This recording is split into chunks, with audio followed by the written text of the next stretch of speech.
തിരുവചനപ്രഭയിൽ ഉണരാം, പുതുതാകാം, പുതിയൊരു പാതയതിൽ പോകാം സാക്ഷികളായി. തിരുവചനപ്രഭയിൽ ഉണരാം, പുതുതാകാം, പുതിയൊരു പാതയതിൽ പോകാം സാക്ഷികളായി. പ്രകാശനായ പ്രകാശിത, പ്രകാശനായ പ്രകാശിത, പ്രകാശനായ പ്രകാശിത,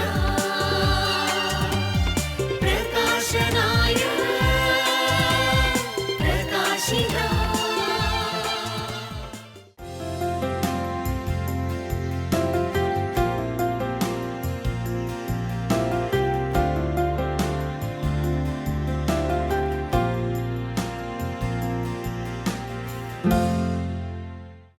മാനസികമായി നമുക്ക് ബുദ്ധിമുട്ടുണ്ടാക്കുന്ന മറ്റൊരു ഭാവത്തെക്കുറിച്ചാണ് ഇന്ന് ഞാൻ പറയുവാനായിട്ട് ആഗ്രഹിക്കുന്നത്. പല ആളുകളും വിജയം നേടുവാൻ പ്രവർത്തിക്കുകയും പക്ഷേ പരാജയപ്പെട്ടു പോവുകയും ചെയ്തിട്ടുള്ളൊരു മേഖലയാണ് അത് നമ്മളിലുള്ള ദേഷ്യഭാവം, ആങ്കർ. ദേഷ്യത്തെ നിയന്ത്രിക്കണമെന്ന് പലർക്കും അറിയാം, പക്ഷെ അത് സാധിക്കുന്നില്ല. ദേഷ്യം അപകടമുണ്ടാക്കുന്നു എന്ന് പലർക്കും അറിയാം, പക്ഷെ അതിൽ നിന്ന് മാറി നിൽക്കാനായിട്ട് ഒക്കുന്നില്ല.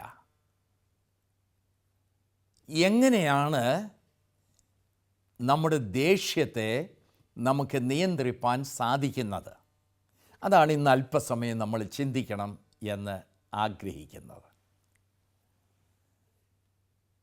നീ കോപിച്ചാൽ പാപം ചെയ്യാതിരിപ്പാൻ സൂക്ഷിച്ചുകൊള്ളുവീൻ എന്ന് നമ്മൾ തിരുവചനത്തിൽ വായിക്കുന്നുണ്ട്.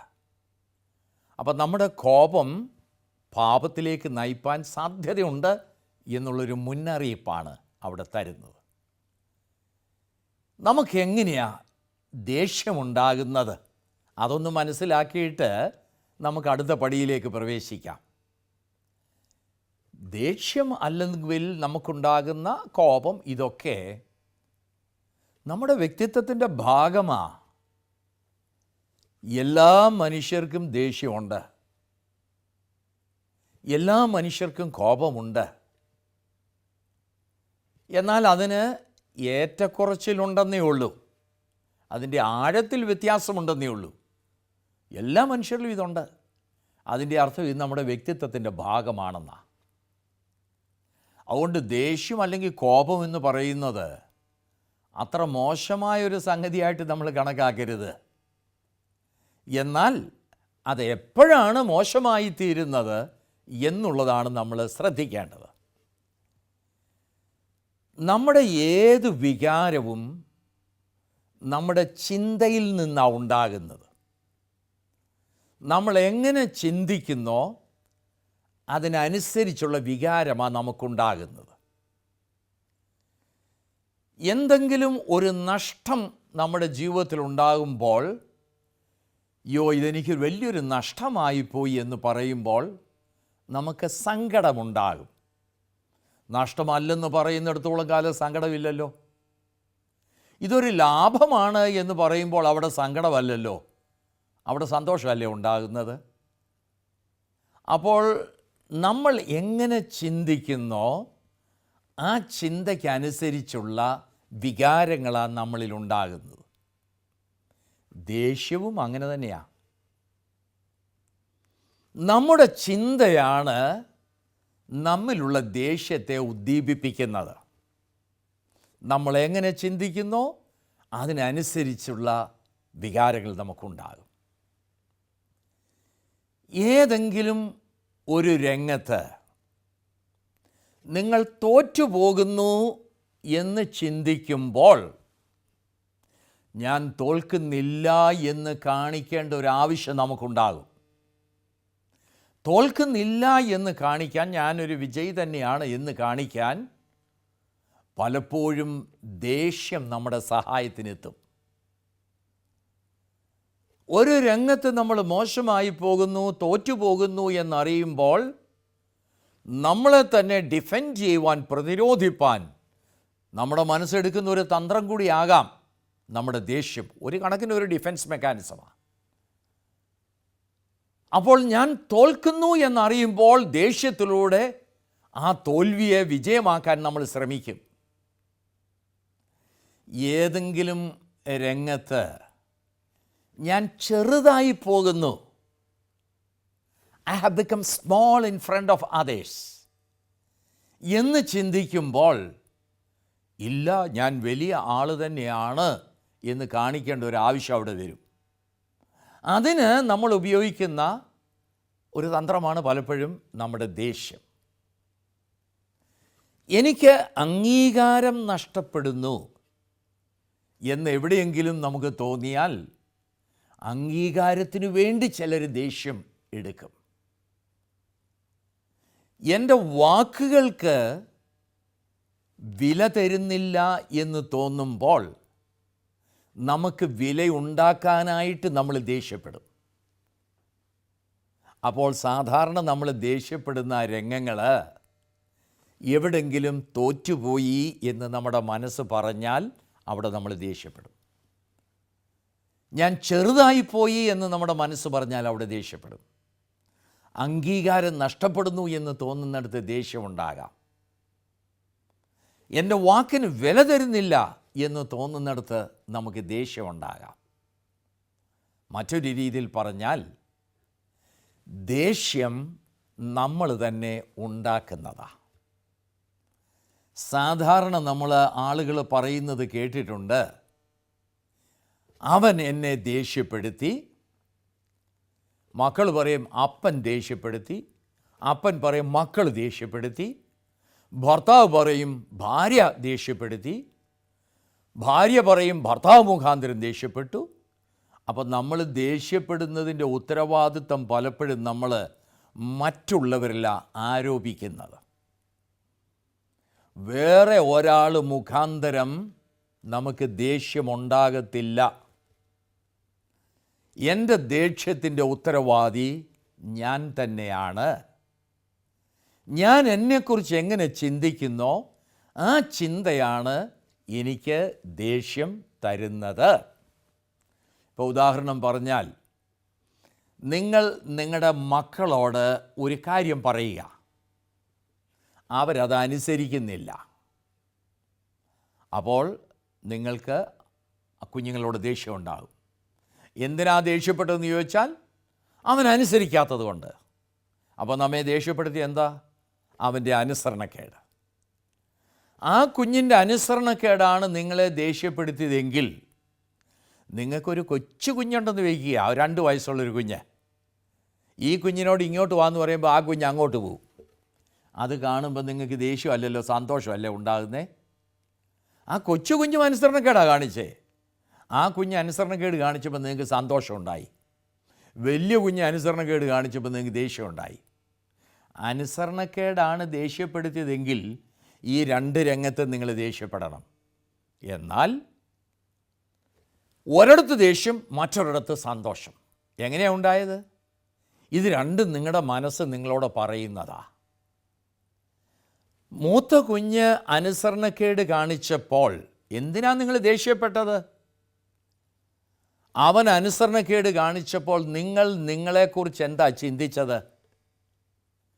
ഞാൻ പറഞ്ഞിട്ടും അവൻ അനുസരിച്ചില്ല എന്ന് പറഞ്ഞാൽ എൻ്റെ വാക്കിന് അവൻ വില തന്നില്ല. അതിൻ്റെ അർത്ഥം എനിക്ക് അവൻ വില തന്നില്ലെന്നാ, എൻ്റെ വില നഷ്ടമായെന്നാ. എൻ്റെ വില നഷ്ടമായി എന്ന് നിങ്ങൾ പറയുമ്പോൾ എൻ്റെ വില നഷ്ടപ്പെട്ടിട്ടില്ല എന്ന് കാണിക്കേണ്ട ഒരു ആവശ്യം വരും. അവിടെയാണ് ദേഷ്യത്തോടെ നമ്മൾ റിയാക്ട് ചെയ്യുന്നത്. അപ്പോൾ ഞാൻ എന്നോട് എന്തു പറയുന്നോ, എന്നെ എങ്ങനെ കാണുന്നോ, ആ കാഴ്ചപ്പാടും ആ സംസാരവുമാണ് എനിക്ക് ദേഷ്യം തരുന്നത്. അങ്ങനെയാണെങ്കിൽ ഞാനാണ് എൻ്റെ ദേഷ്യത്തിൻ്റെ ഉത്തരവാദി. ലോകത്തിൽ ഒരു മനുഷ്യർക്കും നിങ്ങളെ ദേഷ്യപ്പെടുത്താൻ ഒക്കത്തില്ല. നിങ്ങൾക്ക് മാത്രമേ നിങ്ങളെ ദേഷ്യപ്പെടുത്താൻ ഒക്കത്തുള്ളൂ. അതിൻ്റെ അർത്ഥം എൻ്റെ ദേഷ്യം എൻ്റെ ഉത്തരവാദിത്വത്തിലുള്ളതാണ്. അങ്ങനെയാണെങ്കിൽ ഓരോ പ്രാവശ്യവും നമ്മൾ ദേഷ്യപ്പെടുമ്പോൾ നമ്മുടെ ശരീരത്തിന് എന്നാ സംഭവിക്കുന്നത്, ഇത് നമ്മളൊന്ന് മനസ്സിലാക്കിയിരിക്കേണ്ട ആവശ്യമുണ്ട്. മനഃശാസ്ത്രജ്ഞന്മാർ പറയുന്നത് ഒരു പ്രാവശ്യം നിങ്ങൾ ദേഷ്യപ്പെടുമ്പോൾ നിങ്ങളുടെ ആയുസ്സിൻ്റെ 5 മിനിറ്റ് കുറഞ്ഞെന്നാ. ഇപ്പോൾ പലരും ചിന്തിക്കുക, അങ്ങനെയാണെങ്കിൽ എൻ്റെ ആയുസ്സിൻ്റെ എത്ര മണിക്കൂറുകളാണ് എനിക്ക് നഷ്ടമായിരിക്കുന്നത്. ഒരു പ്രാവശ്യം ദേഷ്യപ്പെട്ടാൽ ആയുസ്സിൽ 5 മിനിറ്റ് കുറഞ്ഞു എന്ന് പറഞ്ഞാൽ, ദേഷ്യപ്പെടുമ്പോൾ അത് നിങ്ങളുടെ ശരീരത്തെ ദോഷകരമായി ബാധിക്കുകയും നിങ്ങളുടെ ആരോഗ്യം നഷ്ടപ്പെടുകയും പെട്ടെന്ന് നിങ്ങൾ രോഗികളായിട്ട് മാറുകയും ചെയ്യുമെന്നുള്ളതാണ്. നമ്മൾ ദേഷ്യപ്പെടുമ്പോൾ നമ്മുടെ ശരീരത്തിൽ അഡ്രിനാലിൻ എന്ന് പറയുന്ന ഒരംശം സ്പ്രെഡ് ചെയ്യും. അപ്പോൾ നമ്മുടെ ശരീരത്തിൽ ഈ അഡ്രിനാലിൻ്റെ അംശം കൂടുമ്പോൾ നമുക്ക് ഭയങ്കര ബലമാണ് നേരത്തുണ്ടാകുന്നത്. ഈ അഡ്രിനാലിനാണ് നമുക്ക് ശക്തിയും ബലവും അന്നേരത്ത് തരുന്നത്. അതുകൊണ്ടാണ് ദേഷ്യപ്പെട്ടിരിക്കുമ്പോൾ നമുക്ക് ഏത് വസ്തുവും വലിച്ചെറിയാനുള്ള ഒരു ശക്തി കിട്ടുന്നത്, ആരെയും ഉപദ്രവിക്കാനുള്ളൊരു ബലം കിട്ടുന്നത് ഈ അഡ്രിനാലിൻ്റെ സഹായത്തോടെ ലഭിക്കുന്നതാണ്. എന്നാൽ ഈ അഡ്രിനാലിൻ്റെ ആ പ്രവർത്തനം കുറയുമ്പോൾ നമ്മൾ അങ്ങ് വല്ലാതെ ക്ഷീണിച്ചതുപോലെ നമുക്ക് തോന്നും. ഒരു പ്രാവശ്യം ദേഷ്യപ്പെട്ട് കഴിയുമ്പോൾ ആ ദേഷ്യം കുറയുമ്പോൾ വല്ലാത്ത ഒരു തളർച്ച നമുക്കുണ്ടാകും. അത് ഈ അഡ്രിനാലിൻ്റെ അംശം അവിടെ കുറയുകയാണ്. ഈ ദേഷ്യം നമ്മളിൽ പല മാറ്റങ്ങളുണ്ടാക്കും. നമ്മുടെ BP കൂട്ടും, അൾസർ ഉണ്ടാകുവാൻ അത് മുഖാന്തരം കാരണമായി മാറും, അസിഡിറ്റി കൂട്ടും, ഒരുപാട് അസുഖങ്ങൾ അതിൻ്റെ ഫലമായിട്ട് നമുക്കുണ്ടാകും. നിരന്തരമായി ദേഷ്യപ്പെട്ടുകൊണ്ടിരിക്കുന്നവൻ സാധാരണഗതിയിൽ നമ്മൾ കാണുന്നത് അവരുടെ ആയുസ്സ് വളരെ പെട്ടെന്ന് കുറയുന്നതായിട്ടാണ് കാണുന്നത്. ദേഷ്യം നമ്മുടെ ആയുസ്സിനെ കുറയ്ക്കും. മാത്രമല്ല, നമ്മൾ ദേഷ്യപ്പെടുമ്പോൾ നമ്മൾ മറ്റുള്ളവരുമായിട്ടുള്ള ബന്ധത്തിൽ വിള്ളലുണ്ടാകും. നമ്മൾ ദേഷ്യപ്പെടുമ്പോൾ ബന്ധങ്ങൾ തകരും. നമ്മൾ ദേഷ്യപ്പെടുമ്പോൾ മറ്റുള്ളവർക്ക് മുറിവുണ്ടാകും. നമ്മൾ ദേഷ്യപ്പെടുമ്പോൾ നമ്മൾ നമ്മളെ തന്നെ നശിപ്പിക്കും. അങ്ങനെയാണെങ്കിൽ ഈ ദേഷ്യത്തെ നമുക്ക് എങ്ങനെ കൈകാര്യം ചെയ്യുവാനായിട്ട് സാധിക്കും? ഇതാണ് നമ്മൾ ഇനിയും അടുത്ത എപ്പിസോഡിൽ ചിന്തിപ്പാനായിട്ട് പോകുന്നത്. അതുകൊണ്ട് ഈ ദിവസങ്ങളിൽ ദേഷ്യം എനിക്ക് ദോഷകരമായ രീതിയിൽ എന്നിൽ കുടികൊള്ളുന്നുണ്ടോ എങ്കിൽ അതിൻ്റെ ഉത്തരവാദി ഞാൻ തന്നെയാണ് എന്നുള്ള അവബോധം നമുക്കുണ്ടാകണം. അത് പരിഹരിക്കുന്നതിനുള്ള ആദ്യ പടി ഇതാണ്. ആ പടിയിലേക്ക് നമുക്ക് പ്രവേശിച്ചു കഴിയുമ്പോൾ നമുക്ക് ബാക്കി ഭാഗങ്ങൾ അടുത്ത എപ്പിസോഡിലൂടെ കൂടുതലായിട്ട് മനസ്സിലാക്കാൻ സാധിക്കും. ദൈവം നമ്മെ അനുഗ്രഹിക്കട്ടെ.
ശോഭ